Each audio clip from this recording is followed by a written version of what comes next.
उत्तर प्रदेश सरकार में मंत्री दिनेश प्रताप सिंह हमारे साथ मौजूद हैं। ऑपरेशन सिंदूर को लेकर लगातार आप लोग जो एक यात्रा निकाल रहे हैं, तिरंगा यात्रा, क्या कहना चाहेंगे सर इसके?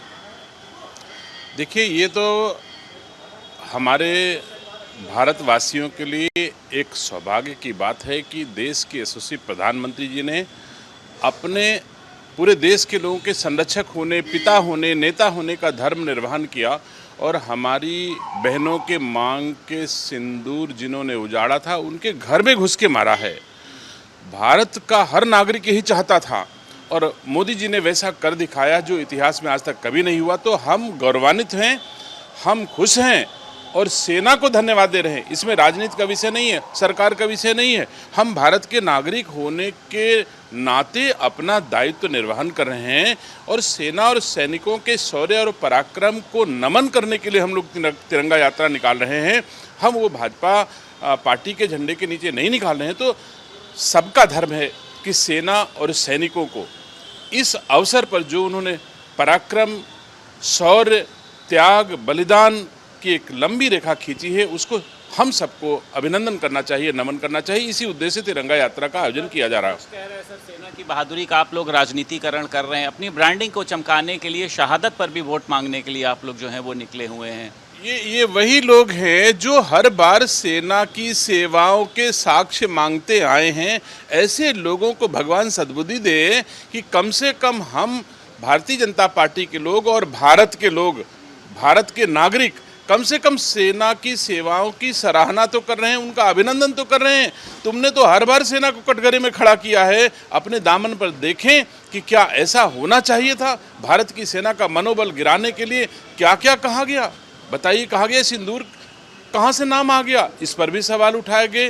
अनावश्यक रूप से कहा गया कि नहीं वहाँ कुछ हुए नहीं। ऐसे ऐसे सवाल आप देखिए। उनके पंजाब के मुख्यमंत्री जी चन्नी साहब क्या बोल रहे थे और उनके एक नेता हैं वो क्या बोल रहे थे। बहुत सारे लोगों ने सेना के पराक्रम और शौर्य पर सवाल उठाए। तो कम से कम उनसे तो हम बेहतर ही हैं कि मैं सेना की सेवाओं की सराहना कर रहा हूं, गांव गली जा करके उन्हें उनका अभिनंदन कर रहा हूं। कांग्रेस कह रही है कि डोनाल्ड ट्रंप के हस्तक्षेप के बाद ऑपरेशन सिंदूर रोका गया और अगर ऐसा नहीं है तो सरकार इस पर क्यों नहीं बोल रही है? क्या अमेरिका अब यहाँ की रखवाली करेगा? मैं ये नहीं समझ पा रहा हूँ कि कांग्रेस कह रही ना कि डोनाल्ड ट्रंप के हस्तक्षेप से सैन्य कार्रवाई रोकी गई। मैं पूछता हूँ, भारत के किसी राजनीतिक अथवा हमारे प्रधानमंत्री, गृह मंत्री, रक्षा मंत्री किसी ने कहा हो तब तो इसकी, मुझे नहीं लगता कि आप अपने मुंह मियां मिट्ठू कोई बने, ये बने। लेकिन भारत ने अपने हितों, अपने राष्ट्र की हितों, अपनी मातृभूमि की हितों को ध्यान में रख करके कार्रवाई होती तो आज ये स्थिति नहीं होती। आपने देखा था पोस्टर भी लगे थे कि आज इंदिरा को होना चाहिए था। कांग्रेस लगातार ये बात कह रही, सोशल मीडिया पर लगातार ये कहा जा रहा है। जिस रूप में आज देश दिख रहा है उस रूप में इंदिरा के ज़माने में नहीं, किसी भी ज़माने में भारत को वो सम्मान, वो ऊंचाइयां नहीं मिली हैं।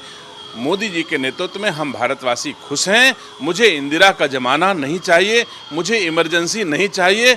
जिस रूप में क्या क्या हुआ है इंदिरा के ज़माने में वो भी तो लोगों ने देखा है।